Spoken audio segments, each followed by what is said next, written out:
You have returned to Season 2 of the Logos of Experience and Truth podcast, where I continue this journey of unlocking the hidden mysteries of the beatific vision of God for you, the spiritual pilgrim treading upon the narrow path. Prepare yourself. Episode 18, Spiritual Contraction and Growth. Welcome back to the Logos of Experience and Truth podcast. As an American, just reading the word contraction in the title of this episode makes me twitch a bit. We don't like contraction. We like expansion and growth and reaching new heights. But as I expressed in a previous episode through the comparison found in the study of expertise, without contraction, there is no growth, no matter how much one pushes and pushes. There's both a push up and a push down. There's both the crunch forward and the crunch backward. And if you're only focusing on one side of the equation, then you're only halfway there. The same applies with the general idea of the expansion of the mind as found in spiritual texts. So much emphasis on the expansion of the mind and the broadening of horizons when it comes to mental spiritual ideas, yet hardly ever the emphasis placed on the contraction of those ideas to solidify into a focus so that expertise can occur. Not that I had any concept of such things, I just happened to have read and studied a bit on the science behind expertise after my experiences in 2018 and saw the similarity to what I had done regarding spiritual and religious texts and ideas after my dissolution experience. I'm fairly certain I went through a little bit of book burning, and it's at this point when several of the books I used to have on my shelf suddenly vanished. And this is incredibly not like me to do. Someone gifted me an illustrated hardcover copy of The Lion, the Witch, and the Wardrobe in the 2nd or 3rd grade, and I still have it in perfect condition. Getting rid of books is not something I do, but I'm certain the reason I don't remember the names of the works I had read at this time is because they were all tossed into the trash heap. I didn't even want to sell them, didn't want to donate them to a used bookstore or anything, since I didn't want to pass on to others those books and ideas that had led me to my stupidity in the idea of self-divinity and self-godhood. Having so thoroughly been thrashed by the love of God to experience what existence without Him was like, any and everything that I felt had led me down that road was quickly discarded. Thus, the expansion of the mind phase was over and the spiritual contraction, or desert of the soul, began. Now, I was obviously leaning towards the Catholic Church at this point already, whether I knew it or not, but obviously since I was still dabbling in these various spiritual phenomena type things, much like as I said, I experimented on the idea of self-divinity versus devotion to God, and chose self-divinity for the briefest of moments, so too was I 1 foot in and 1 foot out of the Catholic Church at this point. But that was soon to change. A few months after this experience, I was now engaged, and since we wanted to get married in the Catholic Church, we started going to the Rite of Christian Initiation classes that prepares adults for receiving whatever sacrament they may lack. Confirmation on her part, First Communion, and confirmation on my part. Even though I'd taken communion in the Episcopal Church, it's not recognized by the church, so I had to go to the church as somewhat of a newbie. I'd at least been baptized Catholic as a child by my parents, so I didn't have to do all of that. You need to have all the sacraments to get married. Or scratch that, I think one person has to have all the sacraments, and the other has to at least have been baptized, if I remember correctly, since the church does recognize baptism from some, if not all, of the many fractured sects of Christianity. I'm not sure off the top of my head how they determine that, but I didn't need to go through the entire course of becoming Catholic, since I was essentially seen as a fallen-away Catholic, having been baptized Catholic as a child. Anyway, the Catholic Church has this little thing called an engaged retreat they send soon-to-be married couples to get a crash course on marriage that shatters all illusions of happily ever after of the Disney sort and gives it to the couple real and straight up. That may sound harsh, and it's meant to be, since marriage is a serious thing and one should know to the depths of their understanding at the time what marriage is really all about, along with why one is getting married in the first place. I may have spoken about some of this already, so if I'm repeating myself, I do apologize. As long and as in-depth as my memory goes, I sometimes can't remember what I ate the previous day, so forgive me if I repeat myself. The marriage retreat happened to have been at a monastery run by the Carmelite order of monks, and if you've heard me say my patron saint is St. John of the Cross, now you know why and when it began. If you don't know what a patron saint is, it's a saint you choose at confirmation that you either identify with or have received spiritual inspiration from or something to that degree. My reasoning was because of the spiritual butt whipping I was receiving once I started reading St. John of the Cross's works and how eerie his words were, since it was like he'd peered into my future and had just been writing down every lesson I was going to need to know when I finally came across his works. The opening talk on the first night of this marriage retreat, just welcoming everybody, was probably the harshest opening and let's get serious right away talk I've ever listened to in a conference-like setting. By the end of the night, 3 couples, each with crying members, had gotten up and left the retreat since the opening talk centered entirely around the reasons why not to get married, and in particular, why not to get married in the Catholic Church. The one I distinctly remember that immediately caused the couple to get up and leave had to do with getting married in the Catholic Church because it's the only way mom and dad would pay for the wedding. Not a good reason to get married in the Catholic Church. I think another of the reasons one couple left was because they wanted to get married in a beautiful church and were basically trying to fake being Catholic so they could get married in the building they wanted. Not a good reason to get married in the Catholic Church as well. And obviously both reasons are reasons that the church has seen walk through her doors. Super serious stuff though. Regardless of your religion or if non-religious, I highly recommend such a retreat, especially if you go to a serious one that deals with serious realities and questions and problems that will arise in marriage. It's an easy and much cheaper way of determining if you're ready to marry person X or person Y, rather than blowing a ton of money on a wedding only to divorce within the average 3 to 5 years later, with that average getting smaller year after year every time I come across such a news article. I think it's mandatory now in the Catholic Church, but since some churches and dioceses don't be following all protocols given out by the Vatican, if you are Catholic and preparing to get married and your church isn't pushing for the marriage retreat, find and attend one yourself. Sadly, not every couple that stayed had every partner as interested in the retreat. I remember there was a breakout session where the ladies were kept in their chairs in the meeting hall while the men were chucked outside to work separately on questions within the little workbook they give you. And I remember I was already like 2 paragraphs in on answering the second page of questions, and the guy next to me had his workbook under his chair and was just sitting there playing video games on his old Nokia cell phone, which was probably a silly little game on a terrible phone screen back in 2005. I wonder if that marriage lasted more than the aforementioned 3 to 5 years, even though married in the Catholic Church with its no-no on divorce. Anyways, the new spiritual experience that I experienced at this retreat was that of confession, or the sacrament of reconciliation. I remember I didn't even know if I could do it since I hadn't been fully confirmed yet, but they said it was required regardless of where I was at with all the RCIA stuff to complete the retreat. When I sat down with the priest monk, I remember I began with, "Hey, I have no idea how to do this, so you're going to have to walk me through it." Since even though try as I might over those 2 days of remembering how to start the prayer from watching movies and such, I couldn't remember the words when the time came. The only reasoning I have as to why I was sort of brain dead when it came to Catholic particulars was because of the infancy of knowledge regarding the differences of the Catholic Church to the entire umbrella corp that is Protestantism, having blasted through the Bible and Dante so quickly that I didn't extract the Catholic details at the time, and because even though I'd purchased and read and had reread often these sayings of the saints I've mentioned, I was more focused on how the book had been broken up thematically versus the voices that were being quoted without really a care as to who was saying it, or that all the quotes were from Catholic saints and that it was a Catholic book hadn't really registered in my mind. In fact, the only reason I bought it was because it had sections devoted to hell and the devil, and like I said, after the near-death experience in Dante, I was very interested in knowing more about the devil and hell and how to understand that part of the Christian religious experience because of the hellish imagery I had experienced. But I honestly didn't care who was saying what since, again, my modus operandi was to read any and everything I could find about the various subject matter I was exploring, not who was saying it. So I had read various quotes on various topics from St. John of the Cross, but hadn't actually read any of the works of St. John of the Cross. And my comments made to the monk priest during this confession were quite hilarious, especially to him, and showed me just how off the mark I'd gone and just how much God once again needed to do and show me to get me back on the path that he was willing for me to follow, kicking and screaming. Movies also always make confession to be an ultra-serious experience of penitence and chastisement, And though repentance is, of course, the goal, hearing the priest monk laugh at some of the stuff I was saying made the experience far more enjoyable and human than what I'd thought prior.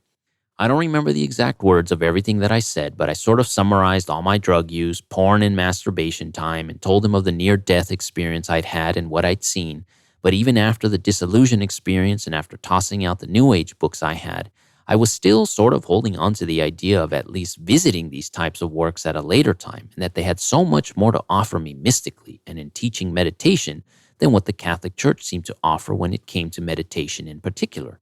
Somewhere along the way of blasting through the Open Mind, Open Heart book about centering prayer, since I think I read it in like 5 minutes since it's a short work, I completely missed and honestly don't remember how much it got into discussing anything of St. John of the Cross, and neither did the prayer group I went to for however many months I went discuss too much of anything other than the methods of prayer found in that centering prayer book.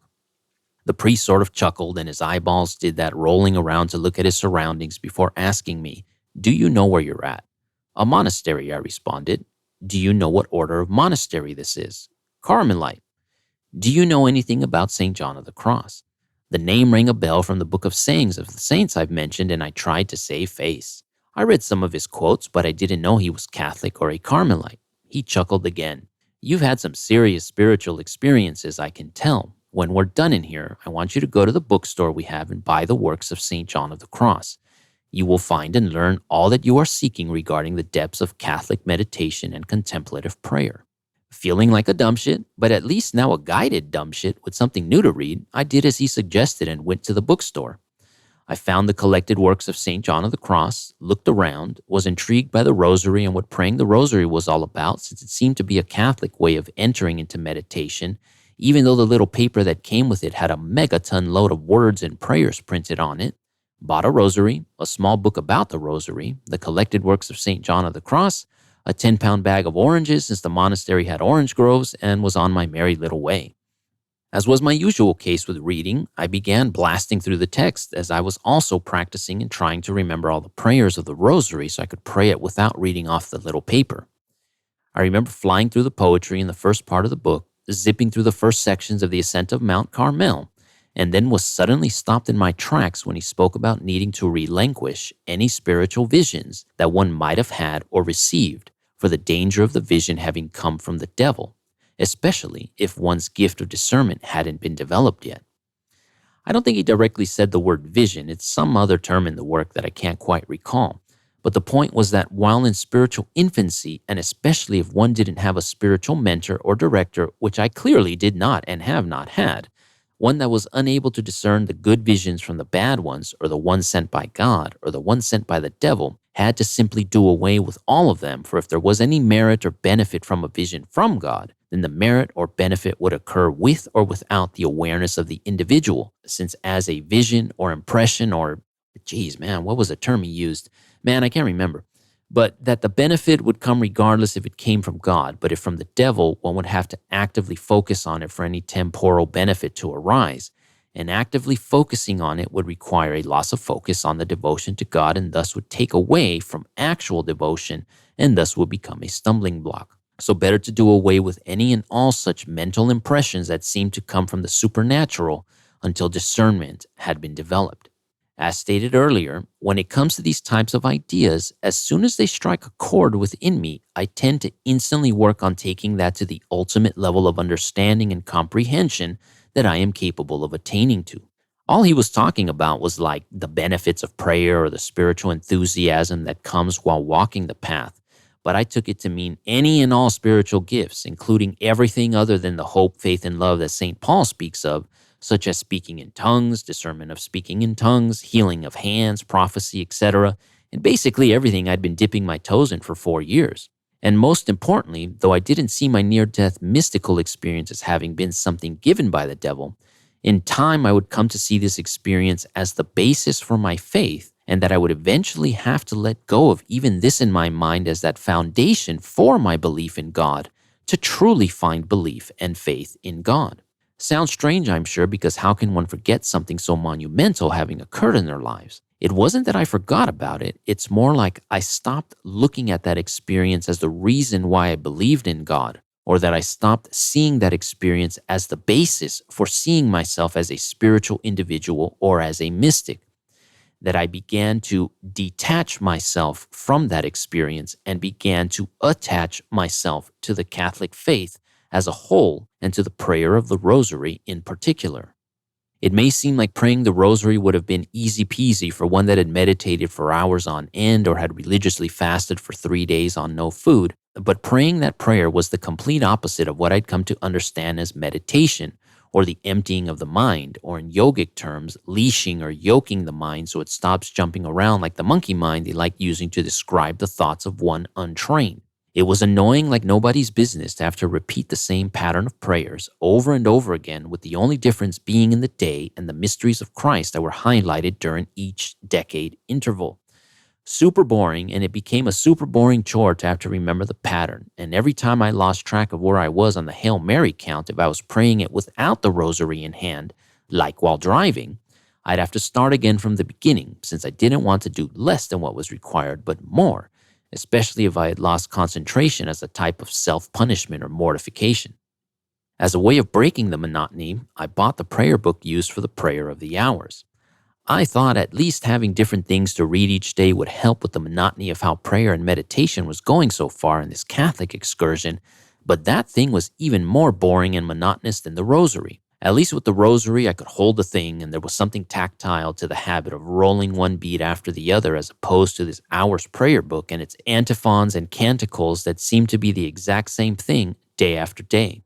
That form of prayer only lasted on a daily basis for like a year or so before my mind couldn't take it anymore, since by that time, I'd tried mashing the two together and found myself sitting there saying both prayers as fast as humanly possible so that I could be done and over with it, and the entire process was still taking 30 to 40 minutes to do every morning and night. As a side note, I would find out later the prayer of the hours is primarily meant for those in the religious life, like priests, monks, and nuns, and that was why it was so boring to me, since I was trying to do that and the Rosary in the morning and at night while getting to work or exhausted from work. Eventually, I settled into the rhythm of the Rosary and memorized each of the prayers. The first one that needed memorizing was this weird Apostles' Creed that started the prayer, and it was both difficult and easy since I realized it was just a shortened form of the Nicene Creed, and if I remember correctly, the older prayer of the two. And what's weird is prior to the Rosary, I had memorized the Nicene Creed during those random visits to church over my lifetime.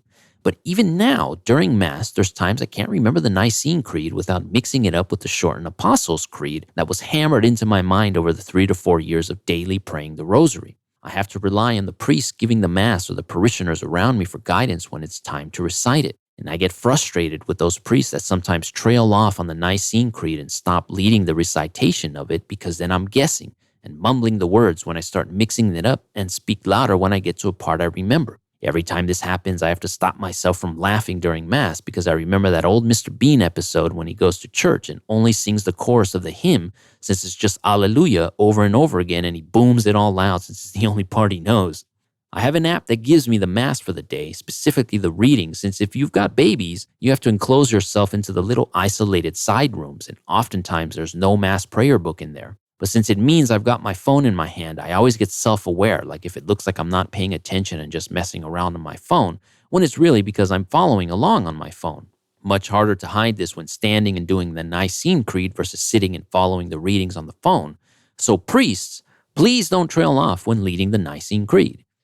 Next, I had to learn the Hail Mary itself, since not having been raised Catholic, I didn't know this prayer even though it's a very short one. I knew of it, or the name of the prayer, from Tupac's Machiavelli album, but beyond that, I had never prayed the prayer in my entire life and didn't even realize the Ave Maria song is this prayer, but in Latin. Learning this and praying this itself was difficult, since like most not in the Catholic Church, the recurring thought in my mind was that this Rosary prayer seemed to be focusing a whole lot more on Mary than on Jesus, considering the 50-plus Hail Marys the prayer requires. Just like how in the Mad Max remake, the movie doesn't seem to really be about Max, but about that Charlize Theron character, and probably should have been named after her character with the guest starring Mad Max or something to that degree. I mean, I guess the Rosary isn't called the Long Beaded Jesus prayer, it's called the Rosary, and the rose is the general symbol attached to the Virgin Mary and is a symbol for the beatific vision at the end of Dante. I know I started to understand more once I finally read that Rosary book I'd bought alongside the Rosary, since naturally I hadn't read it, since I was knee-deep in each and every paragraph found in the Ascent of Mount Carmel and the Dark Night of the Soul, to even be able to fathom reading anything other than St. John of the Cross.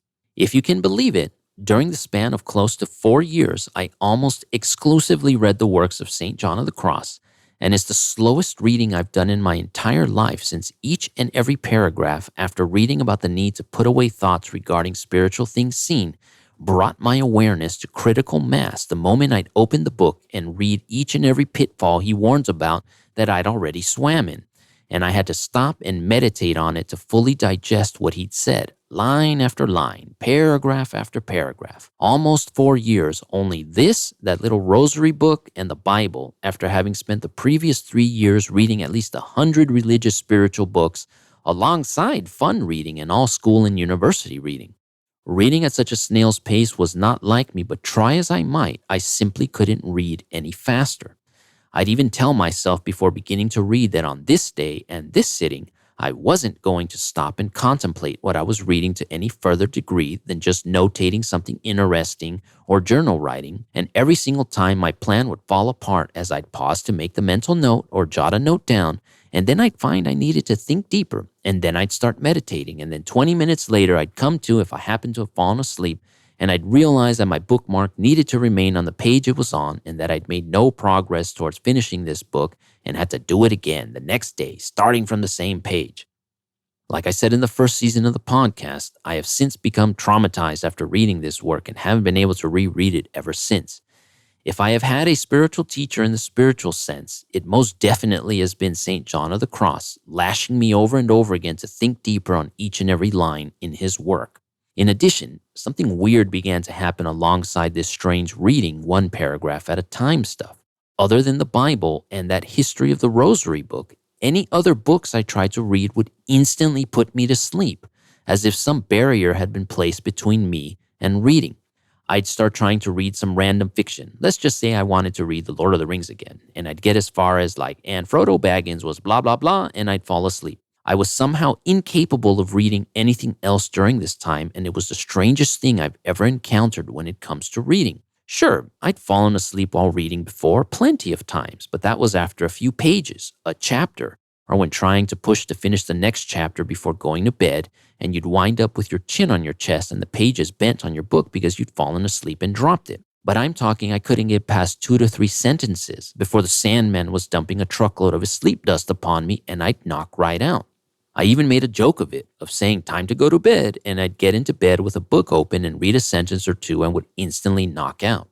I have no explanation for this other than the spirit would not let me read anything other than what it wanted me to read.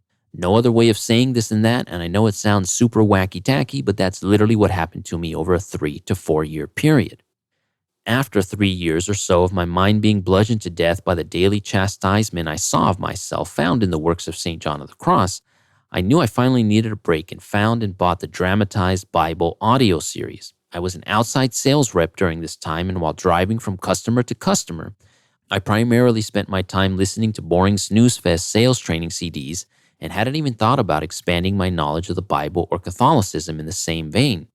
This audio series was just the New Testament, but I listened to that thing front to back I don't know how many times in between saying the Rosary while on the road, like I mentioned in a previous episode. Once I started doing this, it was like it dislodged me from only being able to read the Bible and St. John of the Cross, and I was able to study and read like a normal human being again. This is when I read various works surrounding the history of the Bible itself, various works of the history of the church, the history of the split with Protestantism, along with the juicy stuff I've mentioned like that Hostage to the Devil book and books about exorcisms and exorcists. Back then, it was like my wife was a magnet for weird supernatural ghost-like things, and I'd have to bust out these little prayers for spiritual warfare pamphlets that I got from somewhere and walk around the house booming it while splashing holy water everywhere. I guess it eventually worked to send that weird stuff back to the netherworld, since she hasn't said anything about weird supernatural things for over 7 or 8 years. The other thing that began in another interesting synchronous nod when I started reading the works of St. John of the Cross in 2005, it's also when I began writing what would eventually become my book, Lucifer Revealed.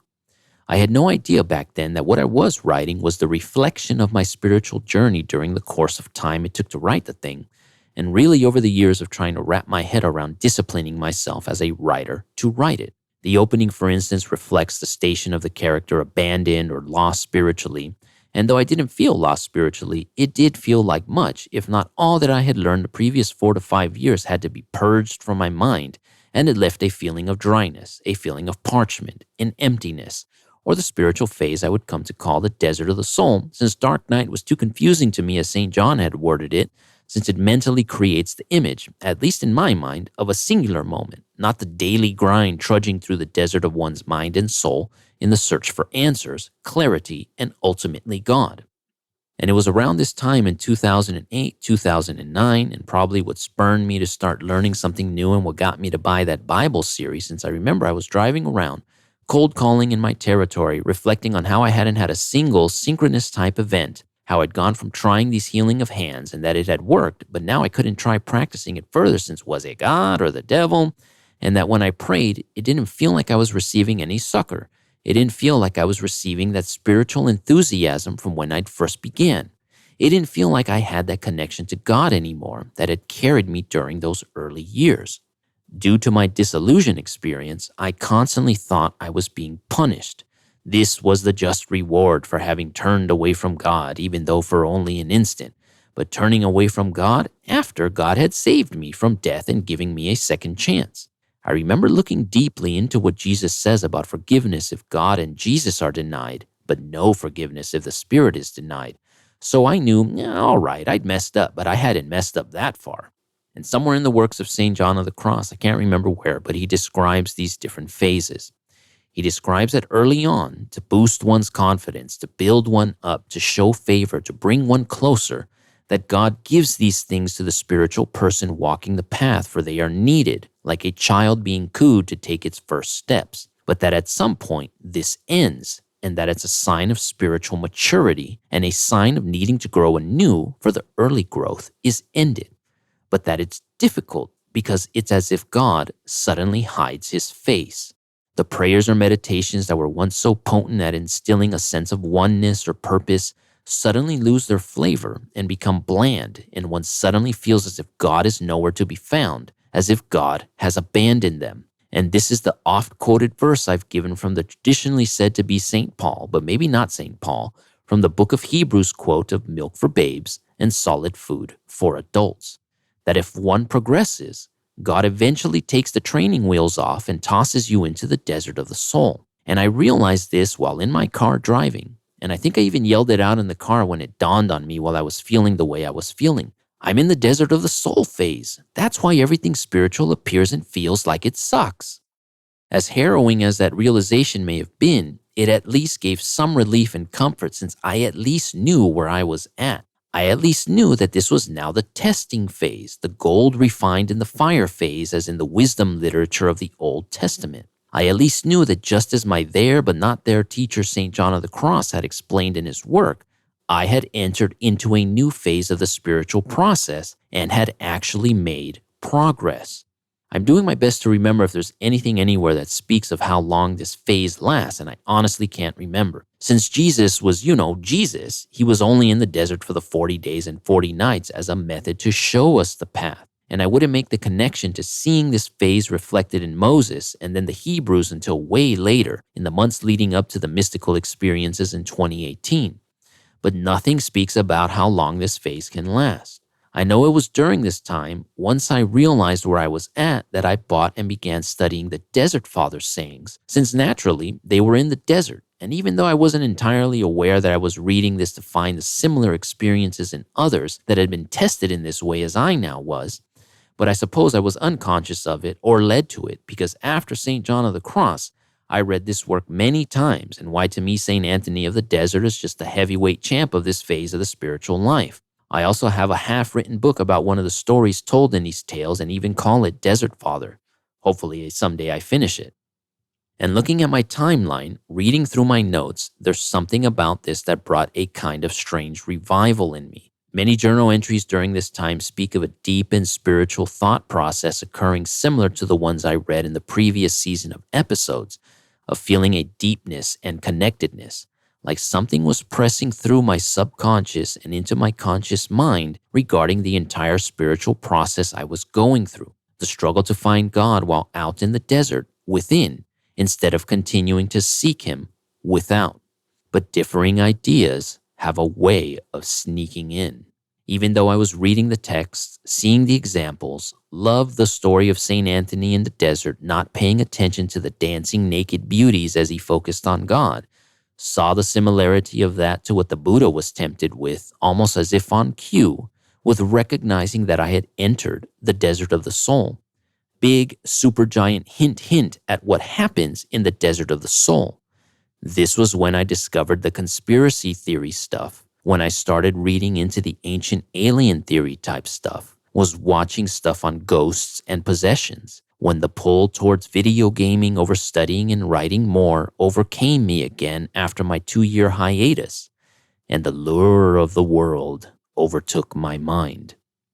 And though I had a few months of seeing the light, way far out in the distance and ever so faint, it was quickly enveloped by the dancing shadows, by the distractions of the world. The reading of St. John of the Cross stopped. I kept forgetting my rosary when I'd leave for work after carrying it in my pocket for almost 4 years. The scapular that I'd bought and wore ripped, and I no longer could wear it around my neck and didn't have the will or the care to go and buy a new one. Going to church every Sunday became maybe every Sunday. I stopped listening to Catholic answers on the radio every day. I went from the rosary and meditation morning and at night to maybe at night and then to no longer at night. Then the rosary itself broke, and I didn't like carrying a broken rosary in my pocket, so I no longer worried about remembering to put it in my pocket. So many signs that I was given that I'm seeing now in full as I reflect and write this out. I knew each of these had occurred, but while these things are occurring, one never really puts the pieces together, or at least I was too blind to see it. The scapular had snagged on a jacket zipper. The rosary was hanging out of my pocket and snagged on a door handle. I had to focus on work. I needed to rest and relax by watching endless movies and playing never-ending video games, and doing the rosary and meditating wasn't relaxing but had become work. These were the things I was telling myself. Not that the signs I was looking for while dwelling in the desert were all around and right in front of me. I couldn't see them because I couldn't see them, or maybe didn't want to see them. Quite eye-opening that they all occurred around the same time as I see it all in retrospect. Yet what's interesting is that I can't say that my faith ever deterred. Praying in my mind and hoping never stopped. But all the external things that were ceasing or breaking or being removed were the reflection of the internal succor that God gives ceasing as well. The march through the desert of the soul, where only the cardinal virtues exist of faith, hope, and love. It doesn't appear like everybody out there gets put to the test like this. I'm not entirely sure why I've seemed to be the recipient of such attention from God and then such apparent neglect from God, but that's how it's been for me. I've talked very little about writing. I had dreams of being a writer after my near-death experience. I have a story to tell, I tell myself. And I tried writing whatever stories I could come up with, but they never really wound up meaning much to me, so I never did anything with them. At this desert of the soul phase, even with all the distractions of the world, I'd managed to complete my book Lucifer Revealed, which back then I'd called Angel of Eden, since it was the only work I truly cared about. I submitted it to publishers and actually got a response back and was told they weren't accepting new submissions at the time, but that she wanted me to resubmit it in a few months since they would reopen submissions again.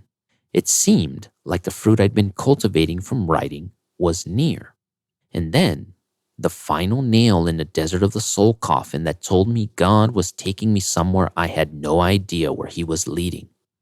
After days, weeks, months, years at that point of not feeling the presence of God, of not hearing the small silent voice within of guidance, something entered into my mind. I had just gotten a new job, was doing well in it right from the get-go, but had also finished this book, had received that response, not exactly what I wanted to hear, but positive, Getting any response from a publisher, especially back then since that entire landscape has now changed, was positive. I had just left the LA Fitness I used to work out at, and I was stopped at a red light waiting for it to turn green. And my heart spoke, and it said that I needed to shelve the book. I needed to sacrifice it to God and give it up, for I had placed too much of my faith and hope on writing and the completion of this work, and not on God. I know that sounds super weird. Right when I was at the cusp of possible success with writing, something within was telling me to give it to God instead. What's interesting is I am exactly where I was 8 years ago today as I type this. I am waiting on the rights and permissions for using copyrighted material in the Vision Explained Deeper section of my website that I've built, with all podcast audio completed and all ebook material put together and everything ready to go. I've only begun these next episodes since I'm still waiting. Interesting, the cyclical nature of time and the spiritual experience. Eerie. I just got the chills even. As a side note, if you're wondering why I haven't read anything in this season of podcasts, it's because this entire rights and permissions thing is slow as molasses for a few of the publishers I've submitted to, and this entire process has left a sour taste in my mouth. 8 years ago, though, when I'd completed the work, I lacked one thing, and it was why my heart told me to give it up to God. And it is the difference versus today as I type this. I lacked the knowledge and understanding of the vision of God, even though I had experienced a version or form of it through drug use. Neither was the focus of what I had written on the vision, and neither had I any sense at the time of the form or shape of the vision. Had I not listened to my heart and kept pushing where I was at then with the book, it would have been entirely of my own ego and not of God's will, and would not have become what the work has become today. And remembering myself as I was then, had success occurred then, I probably wouldn't have cared to study or dive deeper into the mysteries of Christ any further, and would not have truly fulfilled my promise to God when I was spared death of helping others learn the narrow path. I didn't have God on my side then, for I was not fully on God's side, for I still had one foot doing what Jonathan wanted and one foot doing what God was willing for me. My body is tingling with the sensation of vibration as I type this. I hope that you can see this clearly and that I've explained the cyclical nature of time through this episode by sharing my current personal details. It was a completely irrational thought that had entered into my mind. I fought against it for several days because it made absolutely no sense to shelf what I had just spent 7 to 8 years working on. But when I quieted my mind and reflected on just how irrational a thought it was, I knew that I hadn't been the one that had thought it. It came from my heart. It came from the Spirit. It came from God. And I followed it, angry and kicking and screaming within, but since it made absolutely zero sense to me, I knew it had come from a deeper place than my conscious mind. And I have now further answered for any that are listening or reading why I haven't spoken about these spiritual things sooner. We are nearing the end of this season of podcasts. My goal is to take you right up to where I was when I began the podcast with the mystical experience of the ascension to the Temple of the Father on March 25th, 2018, where we just ended with this mysterious voice within telling me to put aside the writing because I did not understand fully yet what I had written or needed to write was sometime in the middle of 2013, July, my mind is saying. The next 2 episodes will close the gap and bring us back to where we started. Until next time.